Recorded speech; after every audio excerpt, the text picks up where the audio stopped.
반갑습니다. 장기 투자하는 바더 장투빠입니다. 자, 엔비디아가 선택한 삼성의 HBM 최신 소식부터 멀쩡한 차를 박살내는 테슬라의 충격적인 품질 관리, 그리고 무려 420조 원 규모로 폭발하는 배터리 시장 이야기까지 준비했는데요. 하지만 오늘 영상의 진짜 핵심은 따로 있습니다. 전 세계 금융 역사를 새로 쓸 스페이스X의 역대급 상장, 특히 테슬라 장기 주주라면 절대 놓치지 말아야 할 일론 머스크의 파격적인 특혜와 개미 투자자를 위한 30% 주식 배정 소식, 무슨 내용인지 지금 바로 살펴보겠습니다. 본격적인 시작에 앞서 구독과 좋아요, 알림 설정이 영상을 만들 수 있는 가장 큰 원동력입니다. 바로 시작해 볼게요.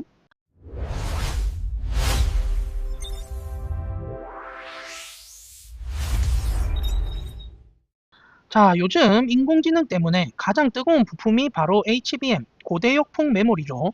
이게 뭐냐면 D램이라는 메모리 반도체를 아파트처럼 수직으로 여러 층 쌓아 올려서 데이터 처리 속도를 엄청나게 끌어올린 그런 부품입니다. 엔비디아의 AI 반도체에는 꼭 들어가야 하는 핵심 부품이죠. 올해 삼성전자와 SK하이닉스가 이 HBM을 합쳐서 약 300억 기가비트나 출하할 전망이라고 합니다. SK하이닉스가 약 200억 기가비트, 삼성전자가 약 110억 기가비트를 차지할 것으로 보이는데요. 특히 6세대 최신 제품인 HBM4 시장을 두고 두 회사의 경쟁이 아주 치열합니다. 삼성전자는 데이터를 저장하는 위층 방들에 해당하는 코어 다이에 아주 미세한 6세대 10나노급 1C D램을 적용했고, 건물 1층 관리실 역할을 하는 베이스 다이에는 삼성 자체 파운드리의 최신 4나노 공정을 썼습니다. 반도체는 숫자가 작을수록 더 얇고 정밀해서 성능이 좋은 건데요. 덕분에 삼성전자는 엔비디아가 요구한 엄청나게 높은 성능 기준인 초당 11.7기가비트의 속도를 가장 먼저 충족했다는 평가를 받고 있습니다. 엔비디아가 삼성전자 HBM4의 가장 큰 고객이 될 거라는 전망이 나오는 이유죠. 참고로 이전 5세대 제품인 HBM3E 같은 경우는 브로드컴이 삼성전자의 가장 큰 고객인데요. 구글이 자체적으로 만드는 AI 칩에 이 메모리를 아주 많이 쓸 예정이라고 하네요. 반면 SK하이닉스는 HBM4 테스트 과정에서 조금 고전했다는 소식이 있었습니다. SK하이닉스는 코어 다이의 5세대 1B D램을, 베이스 다이에는 대만 TSMC의 12나노 공정을 썼는데요. 삼성전자보다는 살짝 이전 세대의 기술이죠. 이 때문에 부품들을 결합하는 패키징 테스트 과정에서 맨 위층까지 전력이 제대로 공급되지 않는 문제가 발생해서 SK하이닉스가 이를 해결하기 위해 일부 회로를 수정하는 등 많은 노력을 해왔습니다. 그렇다고 SK하이닉스의 물량 공급에 차질이 생긴 건 아니에요. 엔비디아 입장에서도 전 세계적으로 HBM 물량이 부족하기 때문에 최고의 성능을 내는 칩뿐만 아니라 성능 기준을 살짝 낮춘 초당 10기가비트 제품도 함께 사들이는 투트랙 전략을 쓰고 있거든요. 덕분에 SK하이닉스도 당초 계획했던 물량을 문제없이 전부 다 판매할 수 있을 것으로 보입니다.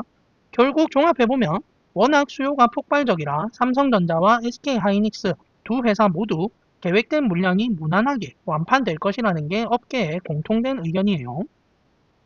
자, 다음은요. 테슬라의 깐깐한 품질 관리 소식으로 넘어가 볼 건데요. 테슬라 중국 부사장인 그레이스 타오가 밝힌 내용인데요. 테슬라 상하이 기가팩토리에는 비용이 얼마가 들든 차량의 신뢰성과 안전을 최우선으로 생각한다고 합니다. 이를 보여주는 대표적인 예가 바로 파괴 분해 테스트입니다.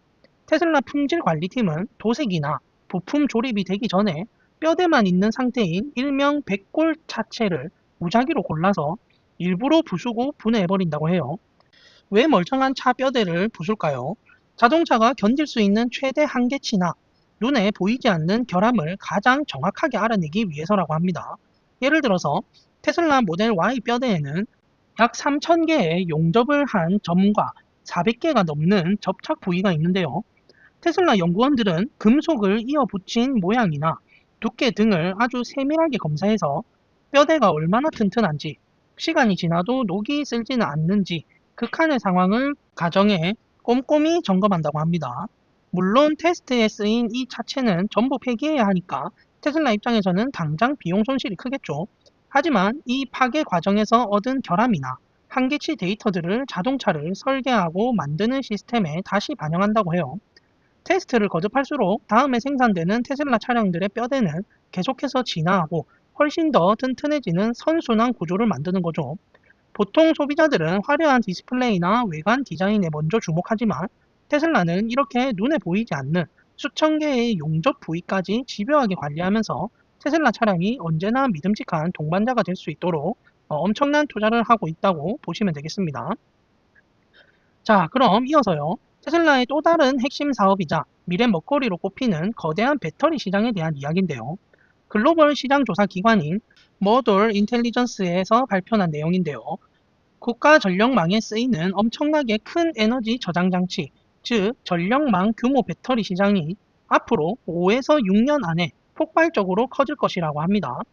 현재 약 1,080억 달러, 우리 돈으로 140조 원 수준인 이 시장이 2031년에는 무려 3,150억 달러, 약 420조 원 규모로 3배 가까이 성장할 전망이라고 합니다. 매년 23%가 넘게 크는 그런 엄청난 속도죠. 이 시장이 왜 이렇게 커지고 있을까요? 크게 세 가지 이유가 있는데요. 첫 번째는 리튬 배터리 가격이 많이 싸졌기 때문입니다. 공장 자동화도 잘 되고 대량 생산을 하면서 커다란 배터리를 만드는 비용과 진입 장벽이 확 낮아졌습니다. 두 번째는 친환경 정책 때문인데요. 전 세계 정부들이 탄소 중립을 위해서 태양광이나 풍력 발전소 옆에 거대한 배터리를 의무적으로 설치하도록 장려하고 있습니다.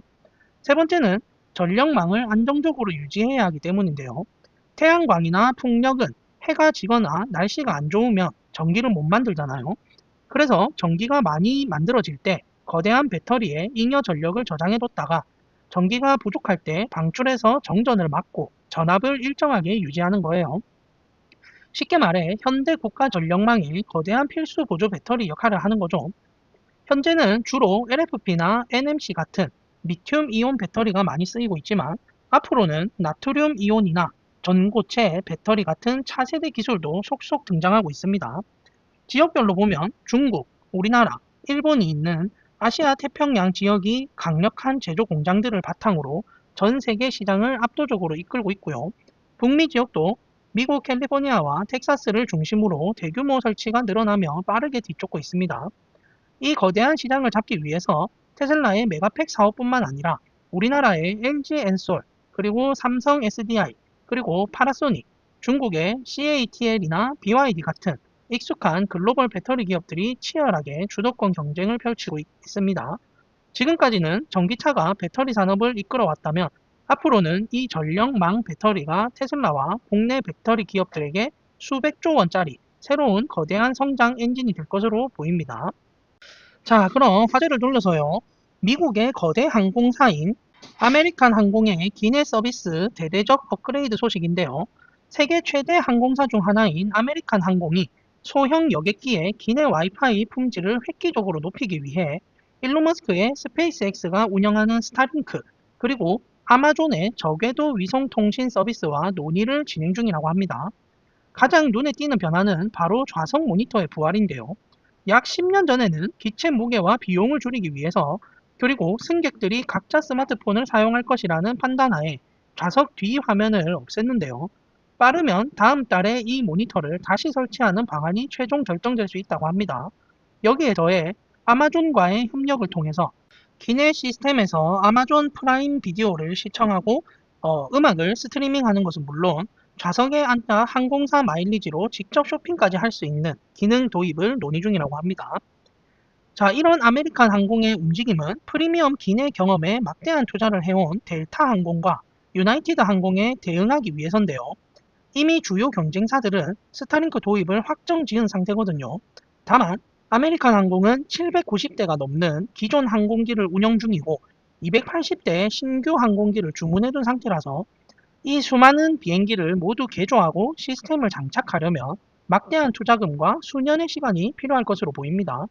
최근 미국 주요 항공사들이 마일리지 회원들에게 기내 와이파이를 무료로 제공해주는 그런 추세인데요. 이제는 끊김없는 초고속 위성 인터넷과 고화질 개인 모니터가 항공사 선택의 핵심 경쟁력이 되고 있다고 보시면 되겠습니다. 자, 이렇게 스페이스X의 스타링크가 항공업계까지 장악해 나가고 있는 가운데 다음으로는 타임지 커버를 장식한 스페이스X의 사장 겸 최고 실무 책임자 그윈 샤델에 대한 내부 소식을 전해드리겠습니다. 일론 머스크가 거대한 비전을 제시한다면 샤델 사장은 그 비전을 현실로 만들어내는 완벽한 살림꾼 역할을 하고 있다고 보시면 되는데요. 현재 텍사스 스타베이스 공장에서는 2028년 미 항공우주국 나사의 아르테미스 4호 달 착륙 임무를 위해 18대의 스타쉽 로켓이 아주 빠른 속도로 제작되고 있습니다.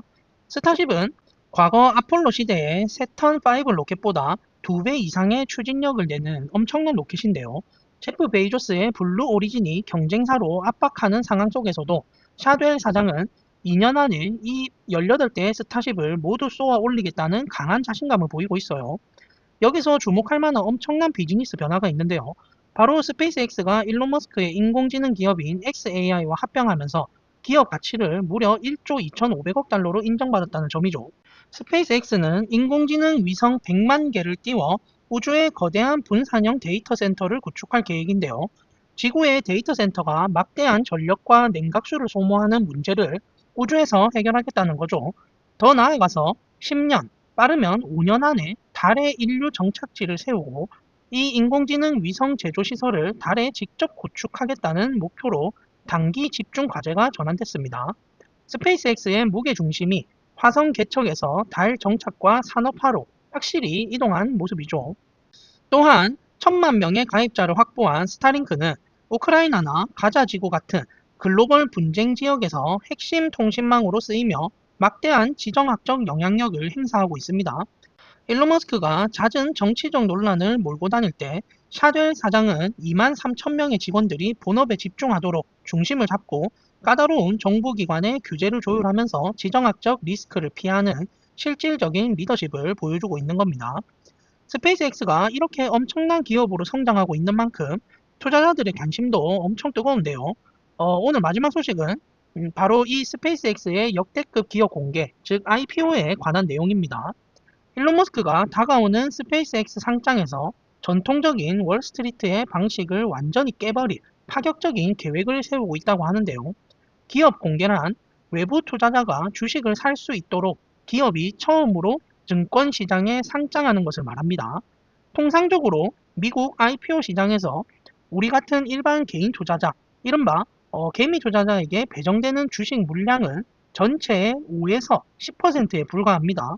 하지만 일론 머스크는 이 비율을 최대 30%까지 대폭 끌어올릴 계획이라고 해요. 기관 투자자들보다 자신의 충성스러운 팬들과 대중에게 스페이스X의 성장 과실을 크게 나누겠다는 일론 머스크 특유의 파격적인 행보인데요. 스페이스X의 상장 후 기업 가치는 무려 1조 7,500억 달러, 우리 돈으로 약 2,360조 원을 넘을 것으로 지금 예상이 되는데요. 상장 시기는 6월 중순으로 거론되고 있고 이 거대한 이벤트를 통해 400억에서 800억 달러의 막대한 자금을 조달할 계획이죠.